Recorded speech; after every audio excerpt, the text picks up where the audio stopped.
Hi, everyone. Good morning. Apologies for the technical difficulties. Uh, I hope everyone is here or getting back in. We're going to go ahead and get started since we are already a few minutes late. Hello and welcome to the second webinar in Sustainable Conservation's Climate Resilience through Regeneration series. Thank you all for joining us today.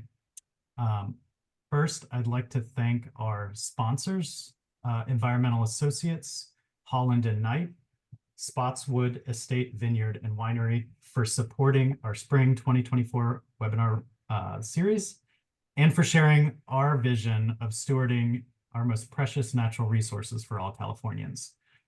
I'm Ryan Flaherty. I'm Senior Director of Circular Economies here at Sustainable Conservation. And for those of you that don't know us, Sustainable Conservation advances the collaborative stewardship of California's land, air, and water for the benefit of nature and people.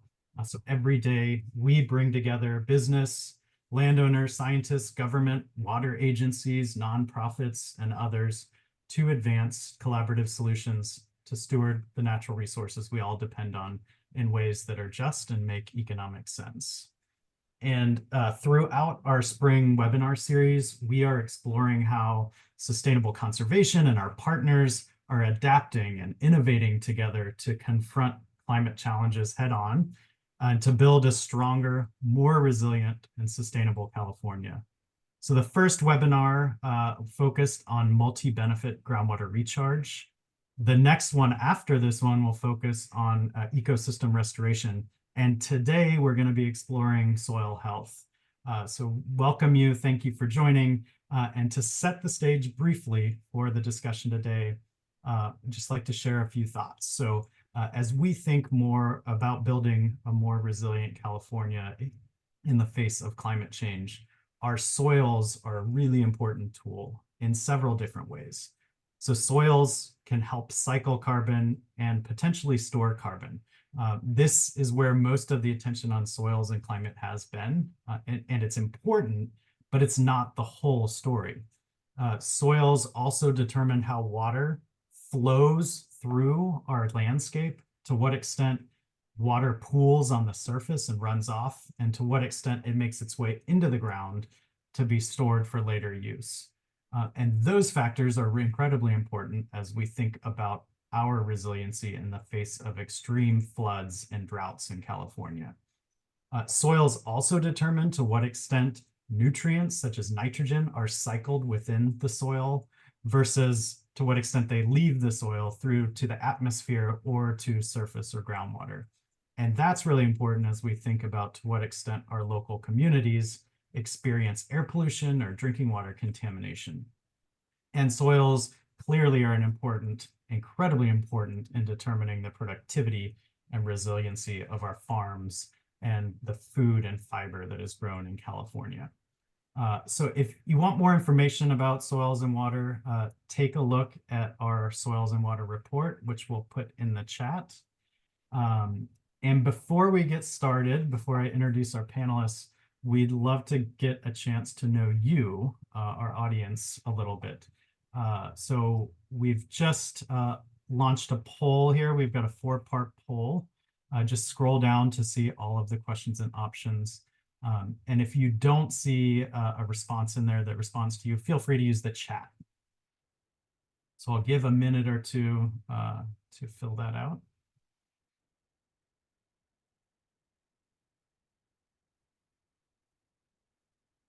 And appreciate everyone filling this out. This is really helpful for our panelists to understand who they're speaking with.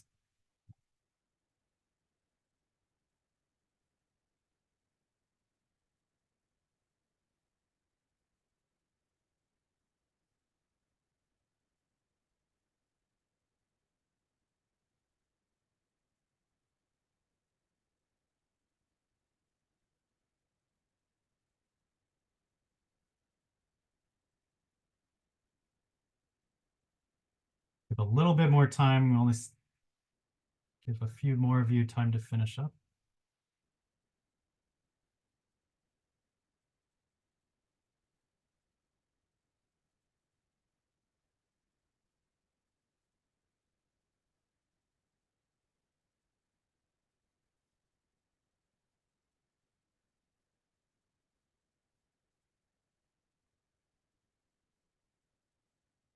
Okay, I think I'm gonna.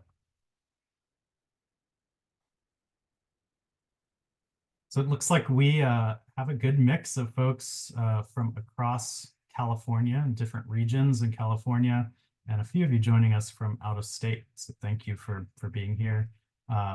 Looking like we've got most of the people in agriculture, government, nonprofit, with a few others joining.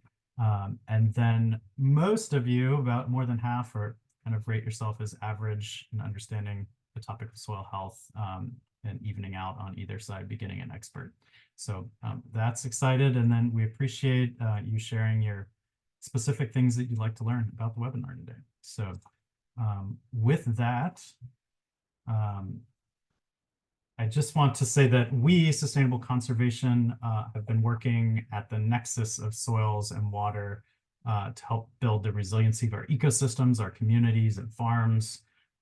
We're working in different ways. We're working to expand production and use of manure-based compost to protect water and air.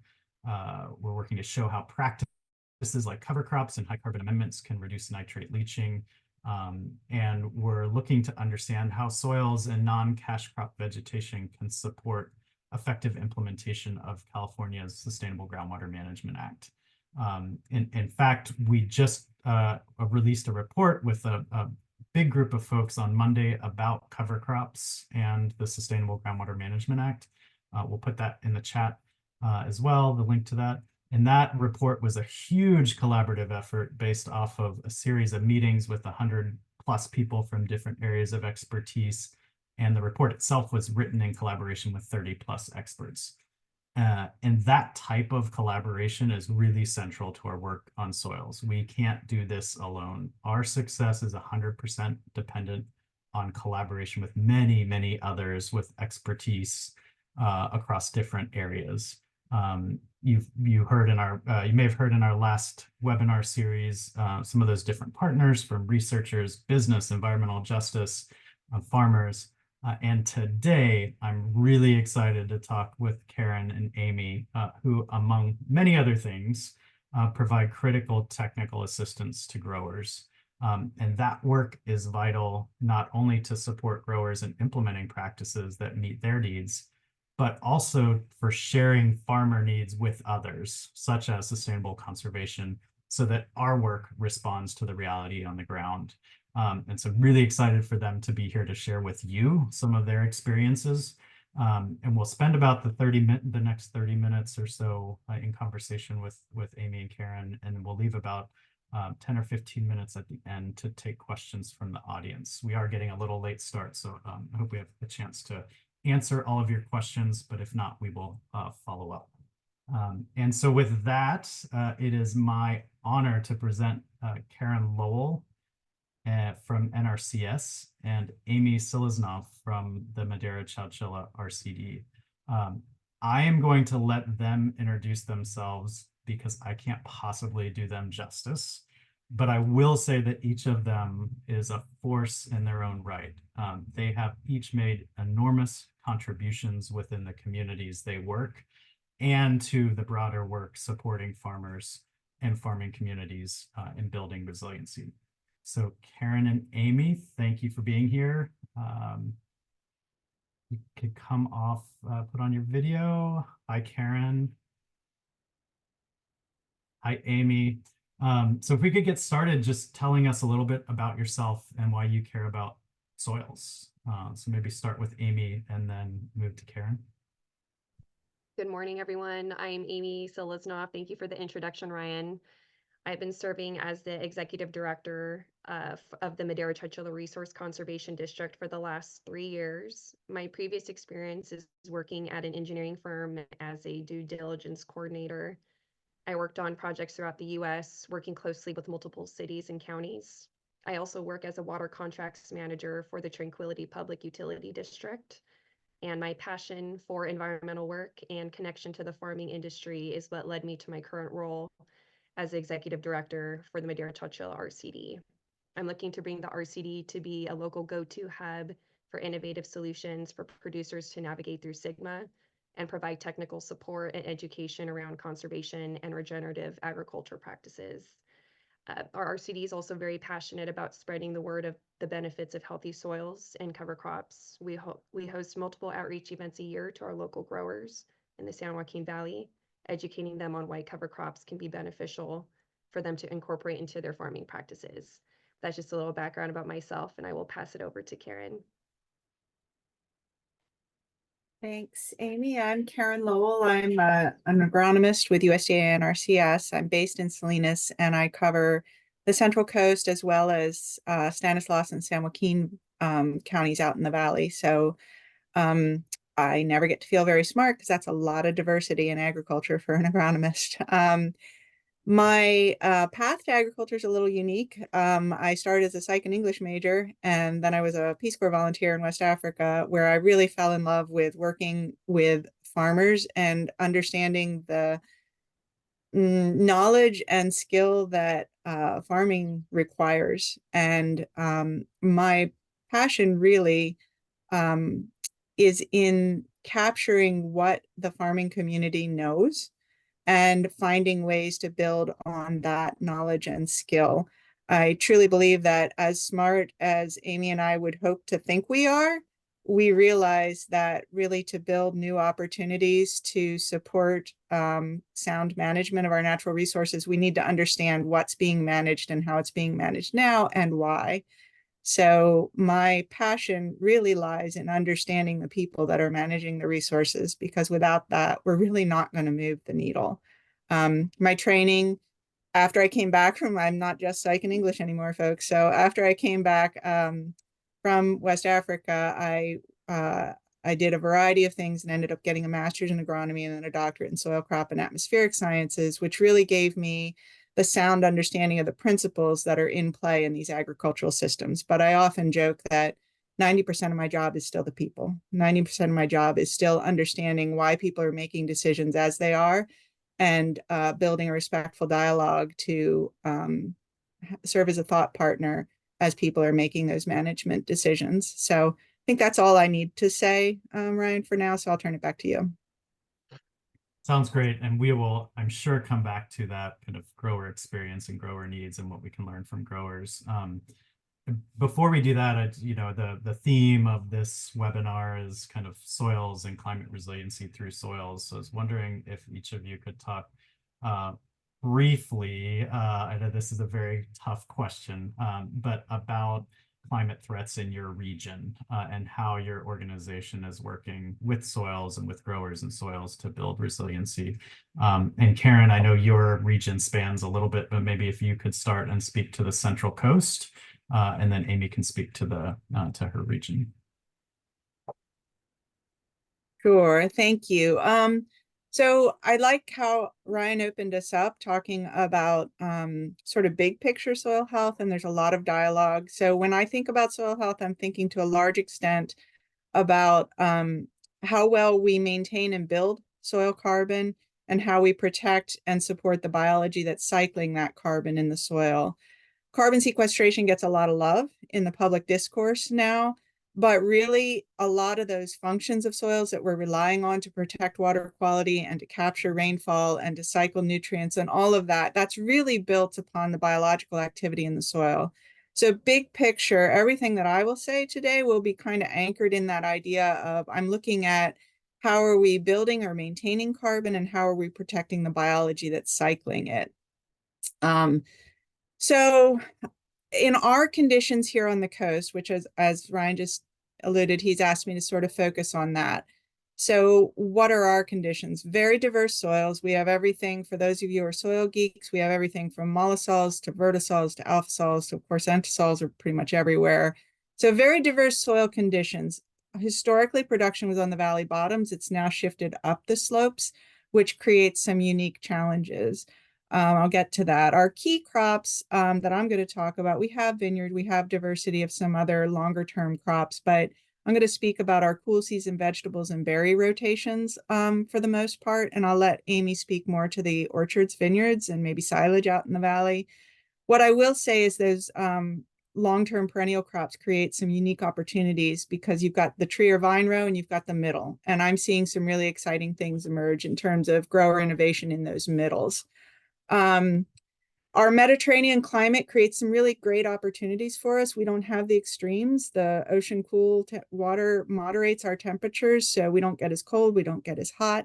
What is changing for us is the intensity of the shifts from time to time. And because we've evolved our systems for that sort of moderate conditions, that change itself is a challenge. And so we get these hot, dry spells that sit down on us, and those are, well, they're always dry in the summer, those hot spells that sit on us in the summer, and they can cook the berries. They can really create challenges for those cool season crops that tend to bolt and be stressed by that warmth.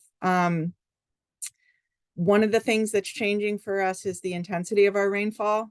We have probably, in terms of number of inches, it may not be vastly different, but we're getting more intense storms that create some unique challenges, especially because historically now we're pushing up those slopes to expand production areas. The first tenet of soil health is to keep the soil in place. We don't talk about it a lot, but that is the very first start of soil health. You got to keep it in place. It takes a long time for soil to form. So erosion protection is very, very important. In terms of rotations, we typically have a great diversity in rotations of our crops. There's a number of different vegetable crops. There's typically a vegetable rotation with a berry. That's very common, often with a cover crop in between. Many of our systems are adding compost or including cover crop where their schedule of operations allows it.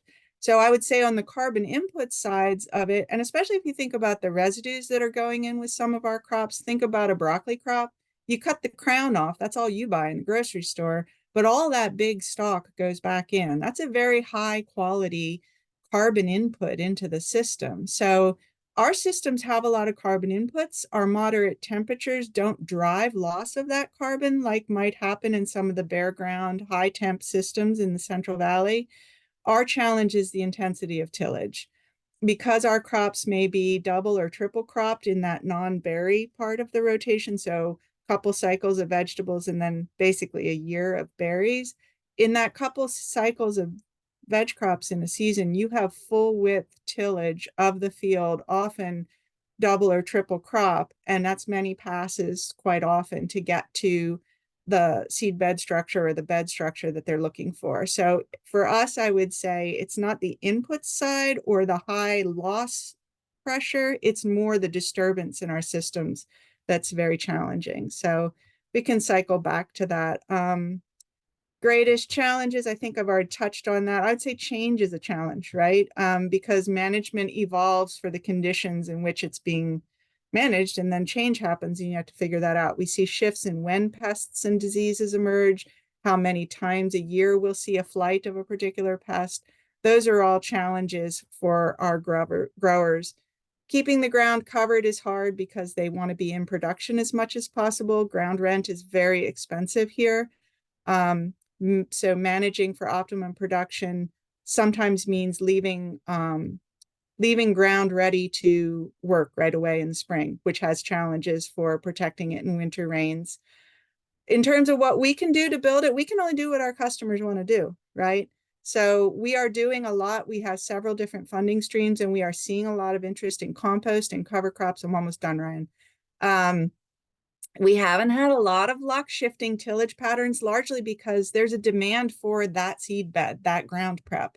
But I am on a hopeful note, and we'll talk more about it later. I am seeing private sector innovating there and really trying to figure out how to capture some benefits from reducing their tillage intensity. And there are many drivers to that. Soil health is only one, fuel costs are another, right? Like there's lots of reasons for every decision has many reasons. And I think I better leave it there, Ryan. So That's great. I appreciate it. And we'll certainly come back there. I think, one of the key messages I heard out coming from that is there is a lot of things to think about as you think about what's going to work for a grower, both in terms of their operation and in terms of the outcomes that we're looking for building resiliency. I'm sure we'll come back to that. Amy, how about you? Yeah, so the San Joaquin Valley is facing many challenges socially, economically, and environmentally. The region's farmers are feeding the world, but are also facing many issues and difficulties at home around water and air quality, land subsidence, urban development, and climate change, and now the uncertainty around the implementation of SGMA. However, these challenges can also be seen as opportunities.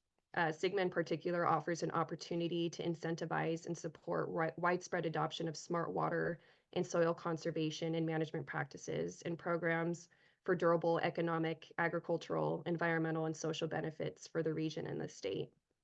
The work that the RCD is currently doing is essential in Madera-Chowchilla District because Madera County is comprised of 3 subbasins designated under Sigma by the California Department of Water Resources is critically overdrafted and high priority, and also contains white areas where growers will face significantly decreased water allocations in the district, and they'll need to look for other opportunities for land transition. The Madera-Chowchilla RCD supporting farmers and landowners who are already doing innovative soils conservation practices and are engaging more producers to do so by leveraging farmer-to-farmer technical and educational expertise. Our region's also struggling with unparalleled environmental challenges, which includes increasingly intense periods of severe drought, followed by periods of immense precipitation, and growing concerns over poor air quality and poor water quality. The rapid acceleration of climate change is exacerbating these challenges and threatening the future of farming in these communities. And I think complying with Sigma is not going to be easy. However, Sigma also represents a major opportunity to create a new model for building resilience into the increasingly uncertain and variable watersheds and water supplies threatened by climate change and transition to more economically and environmentally sound agricultural practices. How our local officials, decision makers, NGOs, and residential and agricultural water users transition to sustainable management of the region's groundwater at this moment will significantly shape our future, and I believe cover crops and healthy soils practices should tie in significantly into these designs.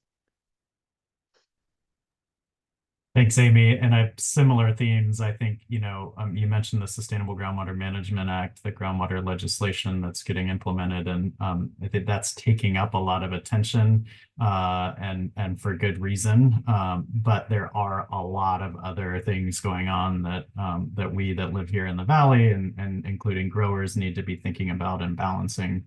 So it's complicated, as we normally say. So I guess just quickly, if each of you could just say, how are we doing? To what extent are farmers implementing practices to build resiliency through the soils, and what are some of the challenges they're facing? Amy, maybe start with you. Sure. So I think the truth is many farmers are doing really good work these days in the valley to transition to healthier and regenerative agriculture systems that support land stewardship, safely feed people, and meet the challenges of climate change. They're implementing practices that reduce and even draw down emissions and decrease reliance on pesticides. They're also working to increase soil health, which helps improve water quality and quantity, and to implement renewable energy sources in farm operations and with farm waste, which helps improve air quality. There's also other innovative practices being put into use and cutting edge technology being integrated to help producers be economically viable. The fact is these producers or these progressive practices actually lead to better yields, less water consumption, and less use of chemicals and fossil fuels. And I know there's a report that was released by American Farmland Trust, which states that increasingly they understand that better soil health, specific practices aimed at building soil organic matter, fostering microbial life in the soil, reducing nutrient loss, and protecting soil from erosion leads to higher net income for farming operations. These case studies contribute to the growing body of quantitative evidence that improving soil health increases farmer profitability. And with soil health management, producers can increase their yields, decrease their risks and input costs, and improve their profits, all while conserving our nation's resources for the public at large on their farms, in their watersheds, and beyond. So I think soil health management systems are good for farmers and for the public. Thank you, Amy. Karen, what about you? How are the growers? How are the growers doing, and what challenges are they facing? I get heat for this, but I think they're doing well because I think they're constantly evaluating, reviewing, innovating their management systems. Does that mean I don't see erosion happening in our winter storms? No, I see a lot of erosion, but I also see a lot of food coming out of this region. So I think, how are we doing? I think we're doing pretty well at understanding what we need to do. The next challenge is doing what we know we need to do to protect that soil resource. And as Amy's alluded very articulately, there are many things that get in the way of doing that. Example, on the coast, we know we need winter cover on the slopes. We know that that bare slope is going to erode. The reason it sometimes isn't covered is because there's a demand to pay the rent, and that means getting an early crop in as soon as you can in the late winter, early spring. So I think, how are we doing? We're doing okay with the understanding of what we need to do, the full grasp of it and implementation of it.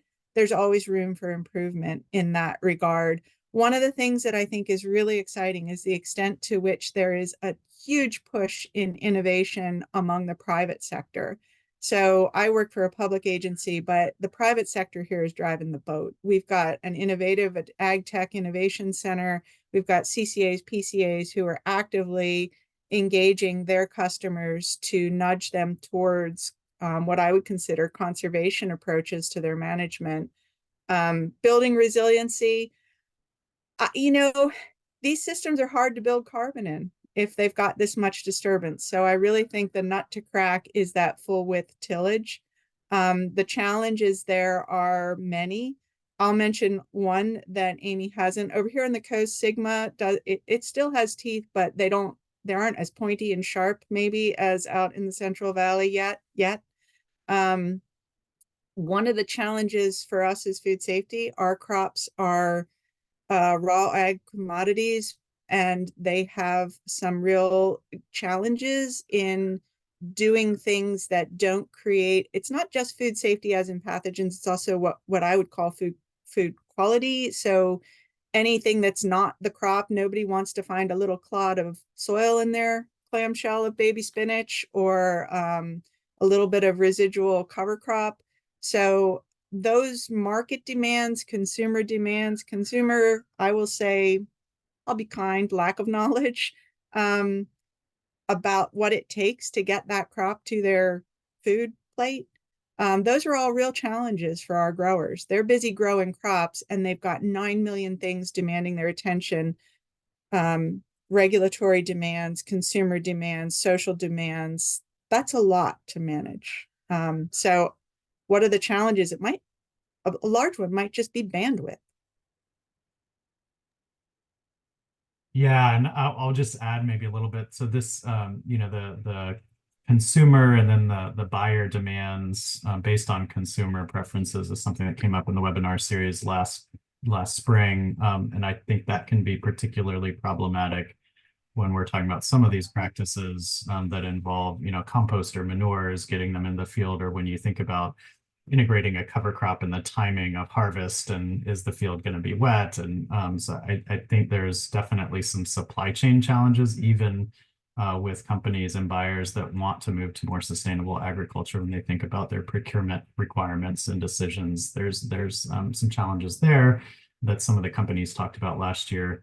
And then on the Central Coast, and I know this is also in the Valley, but a big issue we've heard on the Central Coast is because of the rotation, a lot of the land is leased, right? So you're on there for a short period of time, but building soil takes a long period of time. So there's kind of, what's the incentive to make investments on something that's longer term if you're not going to be there in 2 or 3 years necessarily growing on that land. Yeah. Can I toss there, Ryan? One very hopeful thing I've seen is landowners who are asking their tenants to manage in a way that supports longer term health of the soils. I've seen that several times, and that's, I think, a very hopeful thing. Well, that's great to hear, and thank you for switching us to the hopeful things. Kind of what are successes, and so kind of as we think about those challenges, how are they being addressed? What are some successes? What's working, and what can we learn from that? So Karen, maybe to start with you, since you mentioned that you've talked about grower innovation, talked about some of these things that are happening. Maybe share more about that. I think I'll just kind of throw out some examples because they're diverse. There's a grower regionally here who has worked with his large company to get permissions to trial some modified tillage operations, and he's got his teeth in this. He's trying new things, and some of them don't work, but that support from his company to get some equipment, to invest in some trials on their production ground, I think that's really a good sign. Some of our really large companies here have thrown a good bit of effort into figuring out how they can address the unique challenges of producing things like baby greens or, crops that have food safety concerns. So I think the leadership from the private sector, and there's a local consulting house that has a whole segment of their business devoted to organics, where they're really trying to figure out how can we make cover crops fit better in our customers' rotations. So I think private sector drives a lot of our activity on our ground. So Amy and I do our best from our seats in RCD and USDA, but we really need to partner with the innovation and the reach of that private sector. Our high value specialty crops have a lot of private sector advisement that happens. So I'm really excited to see that happening in our community here on the coast and beyond. So the fellow experimenting with tillage, the CCA experimenting with cover crops on their ground, they find ground and they trial it. They tried cover crops on top of beds. They tried to minimize the need to do full width tillage. So those are very hopeful things. I've seen out in Amy's neck of the woods, I've got several inquiries from people trying to figure out how to incorporate grazing animals in cover crops in the middles of vineyards in the cases I'm aware of. One fellow who's innovating, he's having usually sheep grazing cover crops in a rotational system. So just, row crop, veg crops, not here on the coast, that's somewhere else. But I think the really hopeful thing is that people know they need to keep trying to find ways to bring some change. And I see people using compost wherever they can. I think our state is somewhat forward looking in that regard, right? Like there's the Healthy Soils program has been helping with that. We help with that. The RCDs have some really good talent working with people to figure out how to incorporate cover crops and other things. So I mean, I go back to what I said. The hope I see is that people realize that it's important to continue to look for ways to build and maintain carbon and to support the biology that cycles it. So long as I see people looking, I choose to be hopeful, even if we are not where we would hope we might be. I choose to be hopeful that I see the people who are making management decisions, not people like us, people who are, well, maybe some of your attendees, but I'm not managing ground, right? So it doesn't really matter what I think. What matters is what the people who are going to make a management decision that impacts what happens on a piece of ground are doing. So I choose to be hopeful by the fact that I have not seen any slowing down. I've just seen acceleration of tell me what you think I'm supposed to do, and I'll try to figure out how to do it. Yeah, I love that. And I think that, innovation, both in understanding how to effectively integrate known practices or known solutions into a changing reality, how to make that work and still produce and make a livelihood, as well as trying out new things. I know we're working with a grower out there that's trying out high carbon amendments as a way to kind of scavenge the residual nitrogen that's in the crop rotation. So that's things that they're not necessarily getting paid for, but they're just trying to figure out how to make it work. So and with that, Amy, I thought we could shift over. Maybe Karen talked about some experiences kind of on the ground, farmer-specific, farmer innovation. Maybe if we could pull up a little bit and think about kind of regionally and working together. And you mentioned before the Sustainable Groundwater Management Act. I know all three of us have been working on kind of the potential for that Sustainable Groundwater Management Act, the impact on cover crops and other kind of non-cash crop vegetation as we think about a future with increasingly uncertain water. So I know you, Amy, and the Madera Chowchilla RCD were very early to identify this as kind of a challenge and an issue that needed attention. So I'm wondering if you could talk a little bit more about that issue and what you're doing in response to that and what can we learn? Yeah, so I think there's hope in our valley. Like Karen mentioned, we're seeing more and more growers that identify the benefits of cover crops and they're sticking to it. And I think, having the grower to grower outreach events and highlighting those growers who find it beneficial is really important. But the RCD a few years ago had some conversations with a lot of growers in our region who were deciding not to plant due to Sigma and water allocations being cut significantly.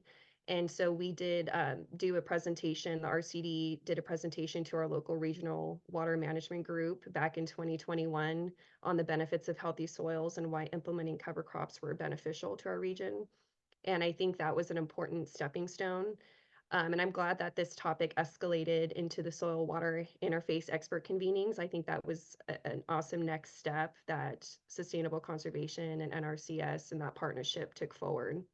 And I think we need to create that informed solution to present to all of our local, state, and government leaders who are making decisions on water use allocations in the San Joaquin Valley.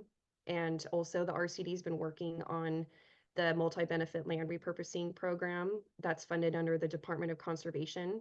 So this partnerships with our local county, Madera County, the Madera County Farm Bureau, Madera Ag Water Association, and California Farmland Trust. It's a $10 million grant that's going to be used towards growers who are looking for a multi-beneficial approach to land transition. And I think this is a great opportunity. The RCD found this is a great opportunity to use, to educate growers on the importance of cover cropping and healthy soils projects. So we're looking to continually make these connections with growers and highlight the importance of this under this program. So we're excited about that. Yeah, and thank you again for, being early on that issue. And I think, again, it's this complexity of the reality of this uncertain water and how do we think about water use and water benefits and water cycling along with kind of the health of our landscapes, the health of our communities. And it definitely requires all of us to come together and, share. We each hold different pieces of the puzzle and coming together to figure out, how do we put that puzzle together to move forward? So I appreciate that. I just looking at time, I think maybe we'll pause. We'll take about 10 minutes for audience Q&A, and then we'll have one final thought from each of you before we wrap up. So with that, if you haven't already, please put questions in the Q&A section.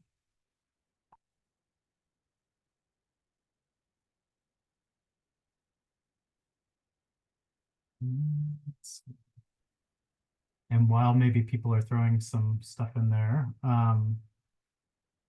wondering, I'll tee up a question, maybe starting with Karen. So where do we go from here? What do you think, kind of what's a next step?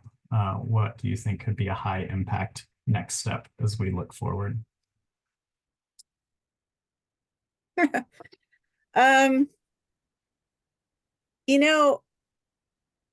I would wish for more,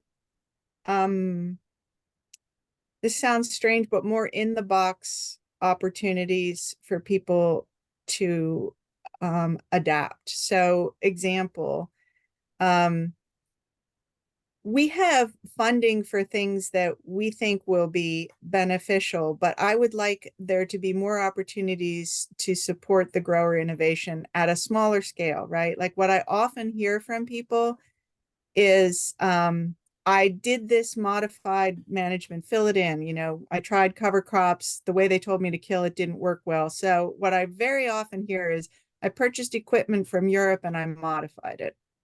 So I don't know how to get funding to those kinds of things, right? Funding, when I was in Peace Corps, there was a thing where if you wanted to do something, you had to apply for funding from the embassy, but it had to be like this ginormous amount of money. And there was a group of women that just wanted to bake bread, and it was going to make a huge difference in their families' lives. But they only needed like $100. It was a West African economy. And the big money thing was too much. What they needed was seed money. And I would love to see something like that. Support things. You don't have to prove it's going to work. You just fuel your creativity, fuel your problem solving. My money's on the growers to figure out things that are going to, I don't know, that's probably not what you were looking for, Ryan, but that's what I got. That's what I've been thinking about a lot lately. No, that's great. And so Amy, I see a question in here for you. What kind of projects are you considering for the MLRP, the Multi-Benefit Land Repurposing Program? And are you working with individuals or larger landowners?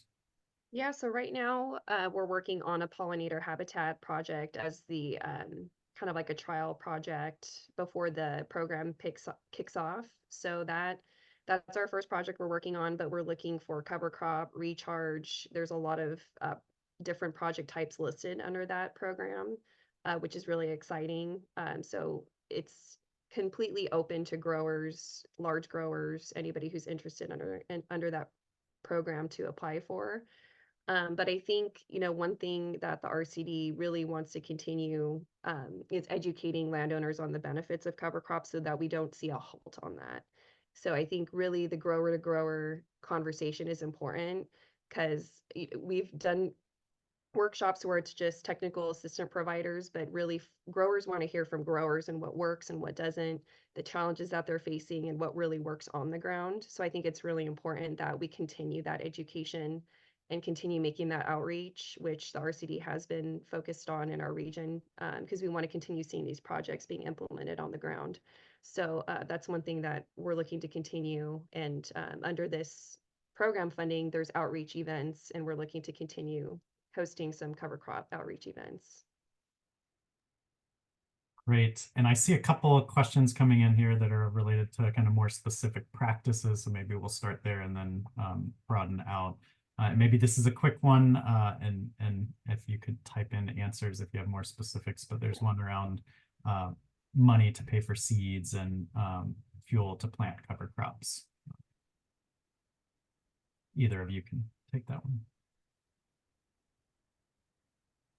Well, both Healthy Soils Program, whatever funding they get, have opportunities for that. And USDA is my agency for eligible applicants through a variety of Farm Bill and Inflation Reduction Act funding streams. We do have a program now called Act Now, which is quicker. So the idea is if a project reaches a particular threshold, then a decision is made more quickly. And if funding is still available, then the contract is approved and advanced quickly. So we have opportunities. Amy, I think some of the RCDs do too. Yeah, so I was going to touch on the RCD provides technical assistance for EQIP through NRCS, and they have funding for cover crop projects. And with the Inflation Reduction Act money, there's a lot of funding for those practices, which is really exciting. And like Karen, you mentioned, the CDFA Healthy Soils program provides funding for cover crop projects. And different RCDs throughout the region will actually apply for grants where they could provide direct funding to growers to implement cover crops. So it just depends on which region you're in and which RCD is in your region. So just dependent on that. Let me see, I saw a question regarding the resource conservation program. I'm assuming that's for the MLRP program. Yeah, I think so. And yeah, so this program was awarded all throughout the state. So if you go on to DOC, you could see all of the different counties that were awarded this funding. And so I definitely recommend going and seeing which county you're in. You could see if there's MLRP funding through that, through your county. And that's, you would apply when there's funding availability. And I see another one in, thank you both, or thank you. I've seen another one in here about more bare ground in the Sac Valley along Highway 5, which it's not good for topsoil erosion and all of that stuff. So they're asking, is this a recent trend? Any thoughts on any trends you're seeing related to bare ground versus covered ground? I can't really speak to it without knowing specifics, so I don't know. I don't know of any movement towards it in particular. I'll have to piggyback off of that as well. Yeah. I'd have to see where this is located. Yeah, it's so site specific, and it's a very important question though, and I know that coming up as we think about the implementation of Sigma, you know, and thinking about bare ground and how we think about bare ground, both in terms of the water use, the evaporation, other as well as the other impacts that it could have versus covered ground, I think is a really, really important topic of conversation right now that we're all having actively. Someone is asking, well, I think we kind of answer that to find the current programs to participate in. We've already listed out a lot of programs. So NRCS has multiple programs. I'll put this in the local RCDs as well as CDFA. And, you know, feel free to reach out to any of us if you want more specific information about programs available. A question about grower adoption. Do you think there would be more grower adoptions, and what types of incentives or education, or I guess I would add other things that might be needed to increase grower adoption? I'll jump in and say, oh, sorry. No, you're Amy. good. I'll jump in and say, basically, the way I think about farming is managing risk in a highly volatile climate, both natural climate, market climate, customer climate, social climate. And so I've often thought, how do we more effectively mitigate the risk that a grower accepts when they make a change? And so I think a lot about that. What innovative ways can we better understand the risk and mitigate it? I'll give you an example. Processing tomatoes, they've tried to push towards using cover crops in those systems, because that is a system where you'll see bare ground often to get in on time for their plant date for their processor. It's very market driven, right? And talking with the processors, one of the things I offered them as an observation is, if you want them to cover crop more, you've got to indemnify them against the risk that they get on ground late or that they bring residue into the processing. So if you want to incentivize that, it may not be a matter of money. It may be indemnifying them against the risk of being a little late in a plant or having a little debris in the harvest. So thinking creatively, it's not always money. It's how do you mitigate the risk hazard? How do you indemnify them against the risk of changing something?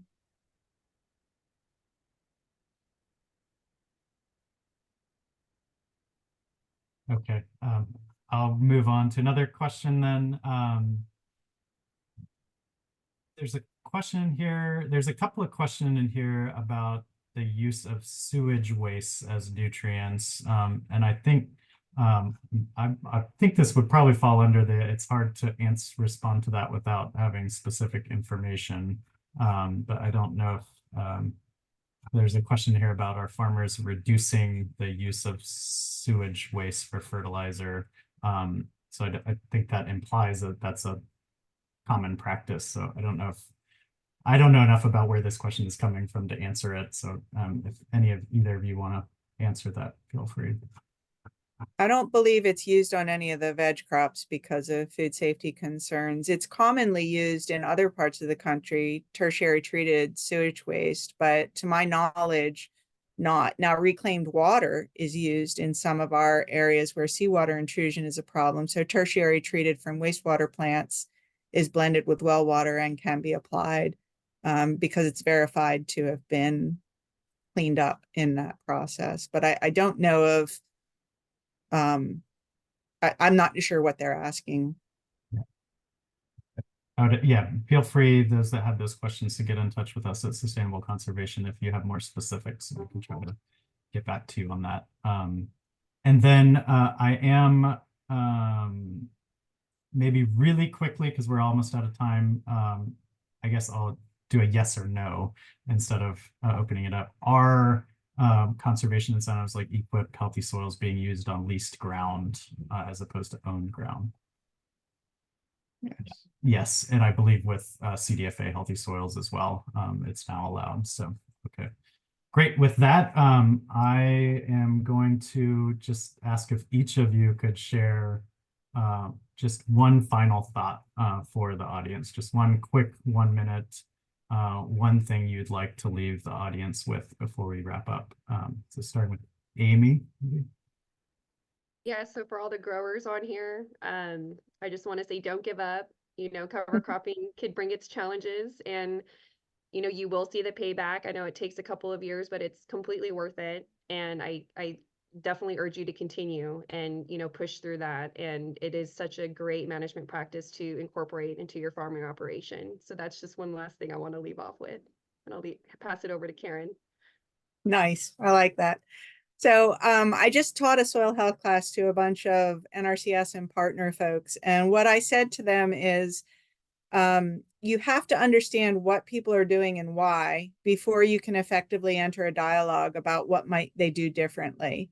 And so my tagline has become ask more than you advise. And I think that's a useful thing to keep in mind in life in general, right? Like you have to understand before you're trying to compel somebody to see something differently.